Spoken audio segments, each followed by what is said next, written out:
Nice. Lépp cool. Yeah, man. Comme d'habitude. Hein? Tout tranquille. Non, c'est moi. Comme Dakar nu mel. I like it. You like it? Yeah. Dafa simple. Dafa cool. Ouais. T'entends pas le moteur. Ouais.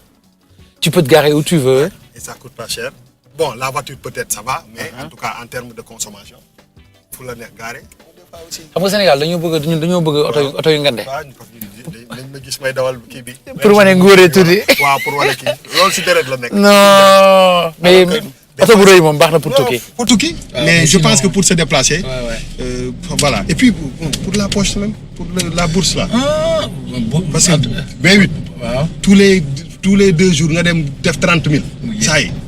ñu naan cokk 10 000. man de am naa V8 waaye dama ko gaare. xam nga gaare. pour booy tukki rek. non dama koy xool rek ne ko ça va rek. ça va merci waaw. je te jure parce que jamono bii nu mu mel. waaw boo dematee Paris lijjanti benn bu mel. numéro la. man xaw ma sax fu ñu ko jëlee.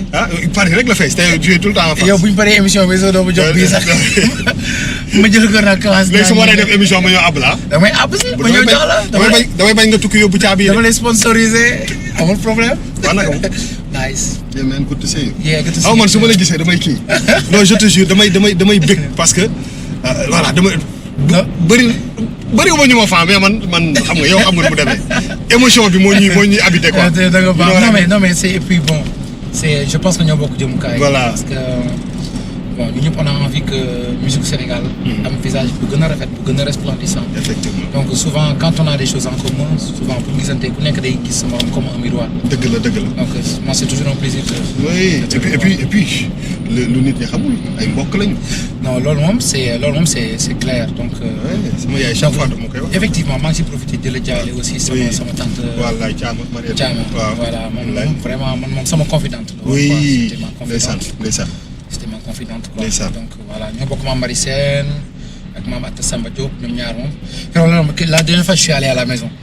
ma ñu dugg alors gars yi day dem ci taxaw du ta Thiam taw waxtaan rek bajan ne ma kaay nag ma wax la gis nga Youssou ak yow Mbouba yéen ñëpp a bokk gis nga bu naawee nga naaw. waaw.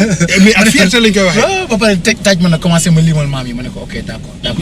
mais tu penses que loolu. en termes de musique est-ce que tu sens en toi kii boobu nu mu tudd. fibre boobu quoi fibre familiale boobu nga xam ne à la limite de près ou de loin en tout cas am na benn côté boo xam ne y a ce truc là qui coule dans tes.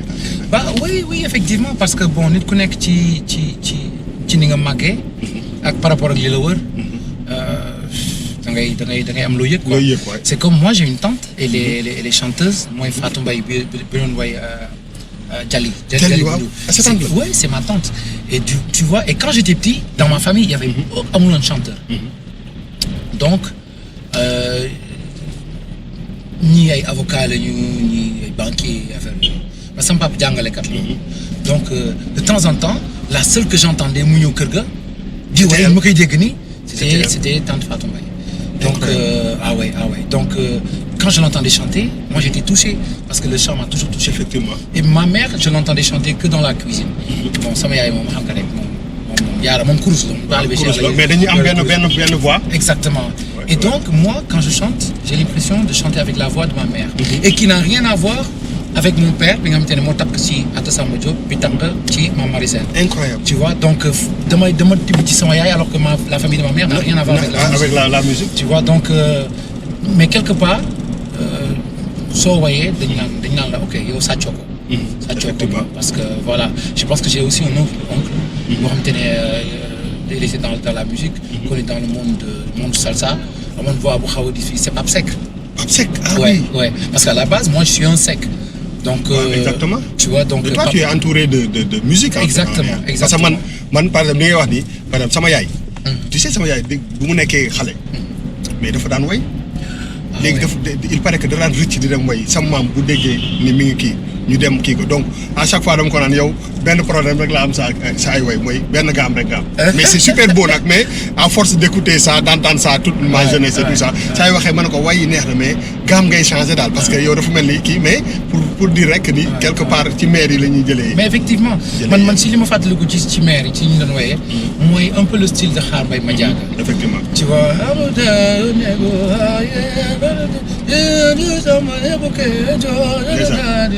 donc intonation boobu. effectivement donc moom laay gën a fàttaliku ci maam yi ni ñu daan woyee mais lu may fàttali dafa mel ni comme dañu leen bercer en fait. on se sentait en paix bu ñu daan woyee.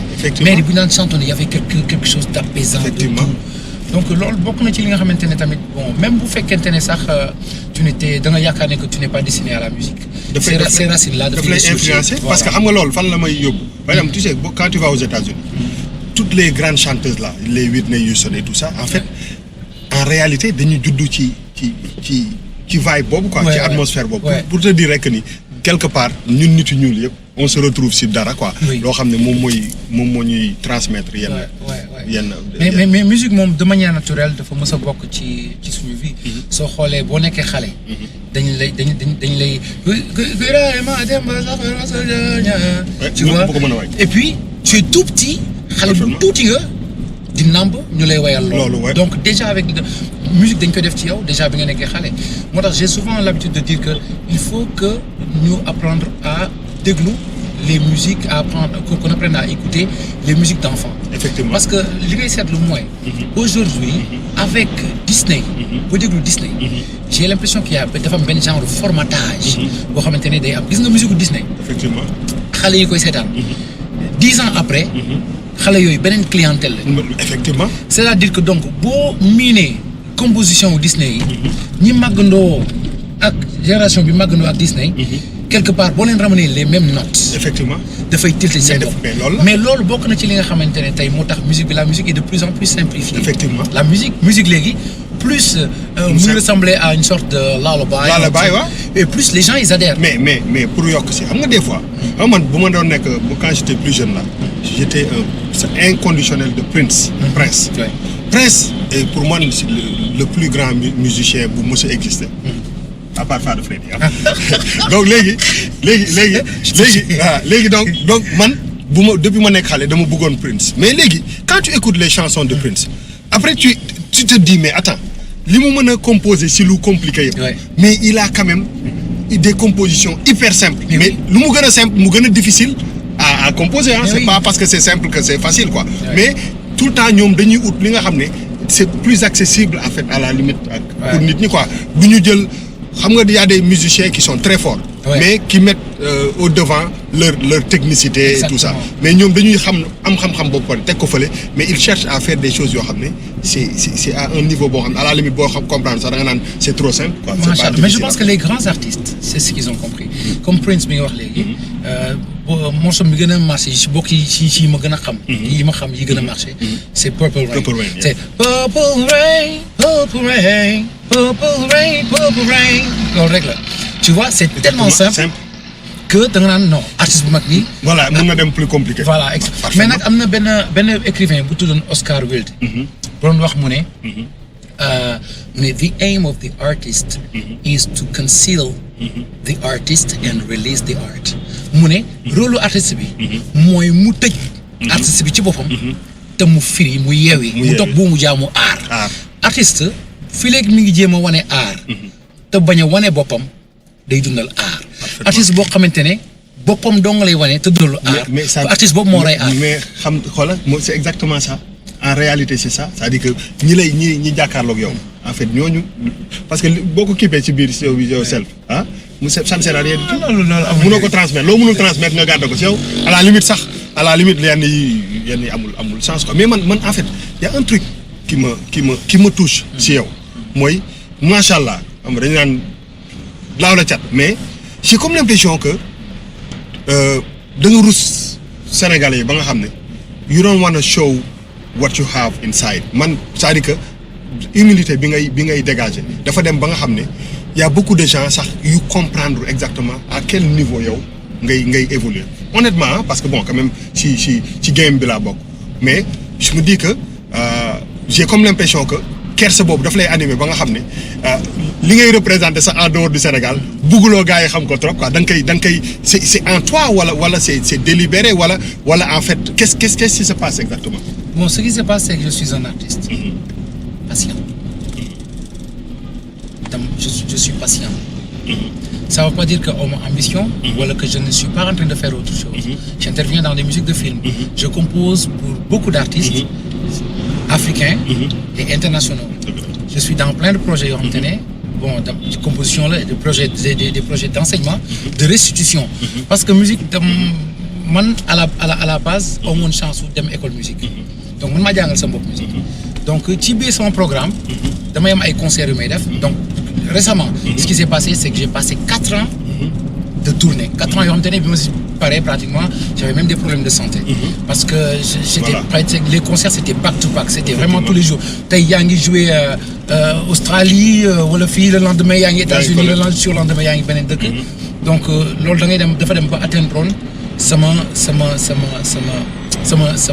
sama hygiène de vie effectivement donc en ce moment là li xew mooy ne que j'avais envie mais doguma la de sa hygiène de vie pour man aussi leneen li koy gën a affecté mooy si tu boo yoree mënoon boo yow yaa sonal sa bopp mënoon nga jël micro rek way mais boo bëggee instrument macha allah yi mën a exister yëpp nga bëgg ko jël yow jouer ko sa bopp mais évidemment tu vas tomber malade mais tu vois c'est pour moi c'était très très important parce que pour man challenge woon pour que aujourd'hui on parle de la récupération on parle de monde pollué je pense qu'à un moment donné on est pollué d'instruments j'avais envie de revenir à quelque chose d'organique parce que pour moi c'est un moyen de montrer que il faut qu'on retourne au naturel jamono bi li ñuy lekk y a plein de pesticides dañuy retrouver sax plomb ci biir aliments yi ñuy lekk donc retourner au naturel donc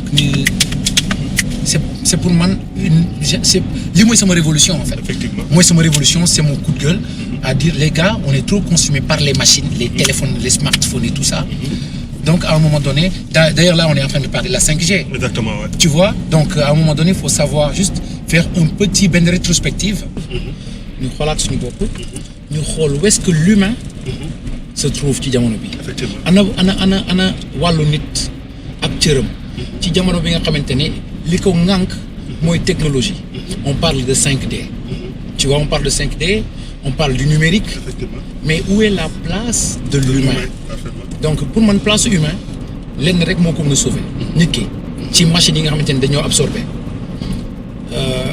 li ko mën a sauver mooy partage parce que dañu toll jamono boo xamante ne nit mën ngaa lëñ bët li keneen di dund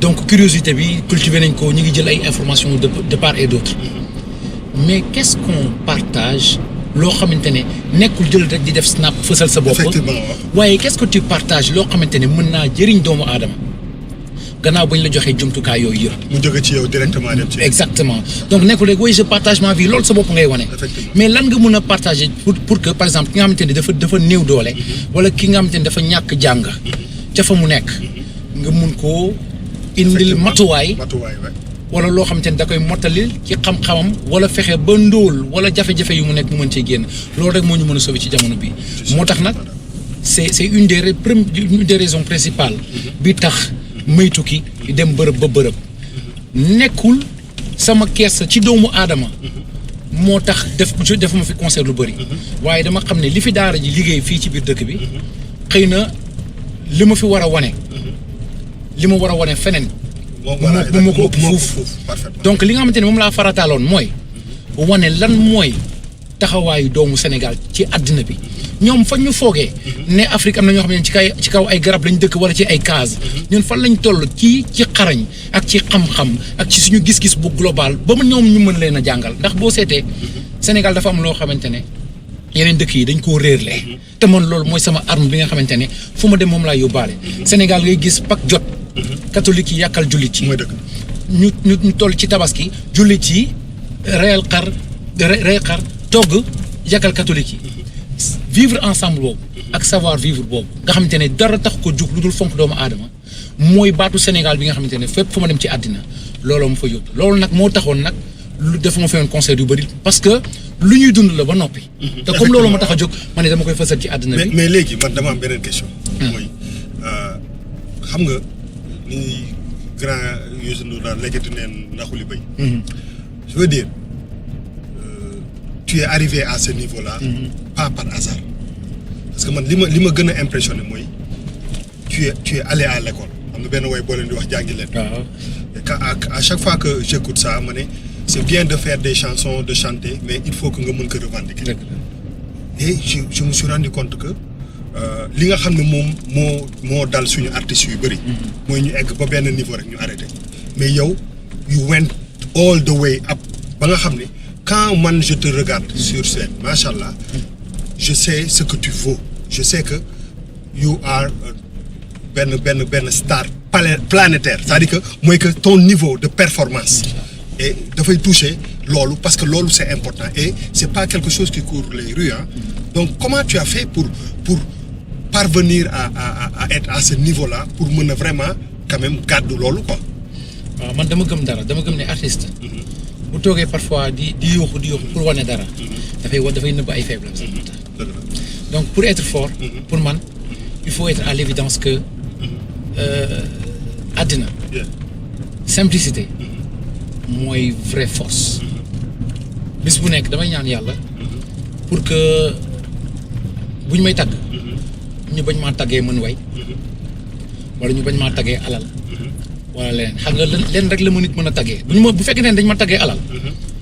ma xam ne alal moo ma alal moo ma gën. su ma taggee way. ma xam ne musique moo ma gën. waaye amul benn valeur. bu ma mën a incarner. wala lu ma mën a wane. ci àddina mooy li ma jàng de. lu dul mbaax. gannaaw loolu leneen ñoruma. musique teraanga la. daara la. waaye liñ ciy jëlee. pour doomu aadama yi la. amul lu gën a fort doomu aadama. raaye yi ma jël ñu may def ay médaille d'honneur ci ay dëkk di ma invité ay buur ak may dem di jouer ay président ak nangam ay nangam li ma ko ëppal solo ba ëppal ma ko solo mooy le fait que ci doomu aadama yi ma nekk ku baax ci ñoom lu ñu mënti wax ci moom ak raay wu ma jël ak lu mu mënti am ci àddina bu dee ay Grammy wala lu mënti doon ma doon ku baax. man personnellement man moo ma ko gënal fuuf. et puis ça se voit c'est-à-dire que am na li ñu naan lépp lu nga xam ne nit ki moo nekk ci sa intérieur boo xoolee kanamu nit bu baax xar kanamam di nga ko mën a gis loolu moom je pense que moom laa lay wax moo tax ma ne la sa générosité xam nga dafa dem ba benn moment boo xam ne da ngay sacrifier affaire yu bëri pour rek tout simplement passer inaperçu vivre simple xam nga humble. mais nag grand attention. dans la sincérité. c'est-à-dire que ñun du ñu fen Sénégalais yi ndax du ñu fen keneen bay fen suñu bopp. dëgg la on n'est pas parfait. jéemuma sax wane ne dama parfait. jéemuma incarner dara ci sainteté wala dara loolu intéressé wu. effectivement mais li ma xam ba xam mooy bu la yàlla namee dimbali dëgg day def nga dalay fàttali ne yow doonoo dara dootul jaam moom laay dund guddi moom laay dund bëccëg lu waaye mënta am ci teraangaam la.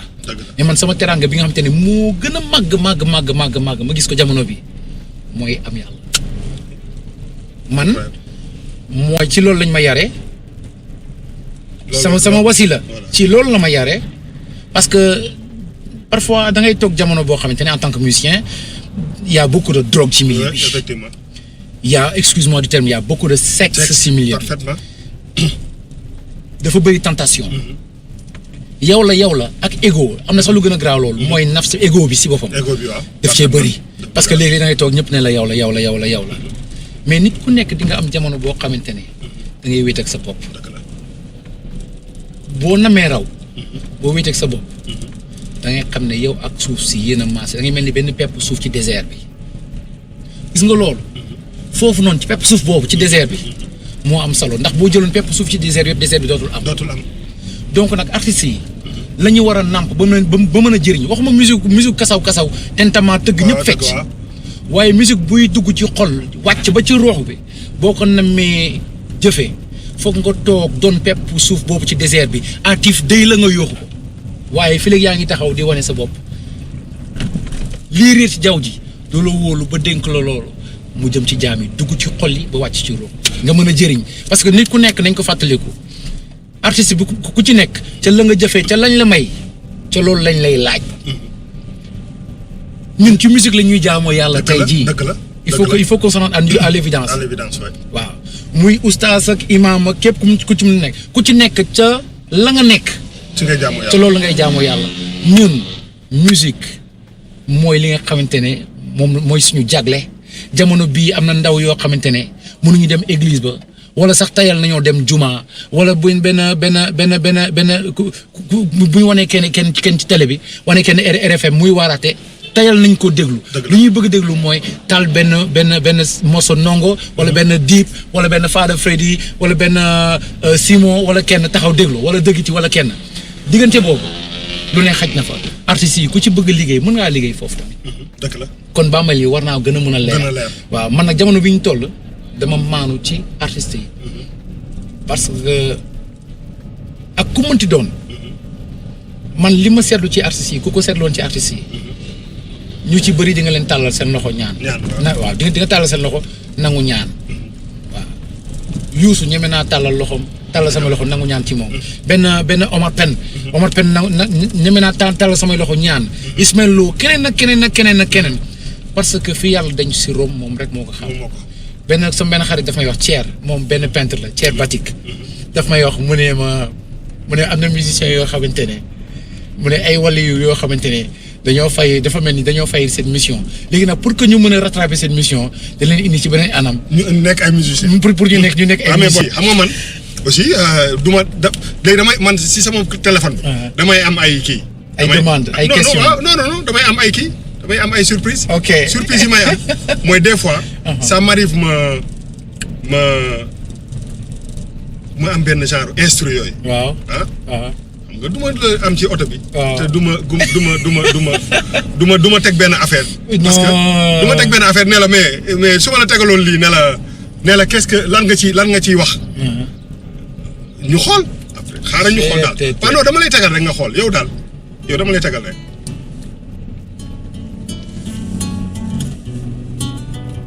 lay tegal rek.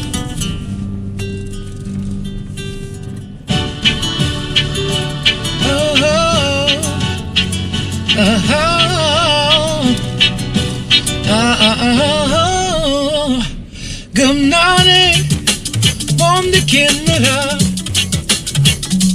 duñu ko wérante moom rek la gëm naa ne moom kenn la duñu ko wérante moom rek la Allah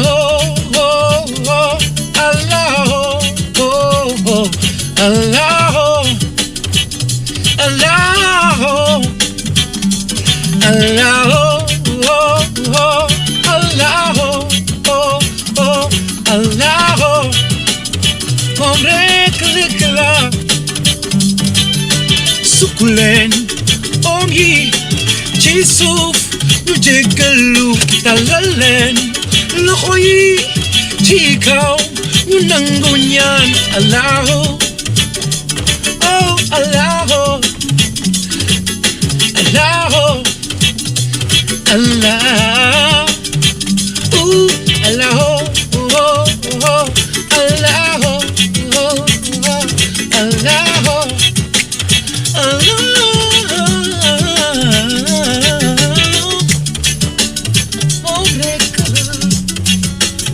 moom la ñuy waate moom la ñu xam neel awalo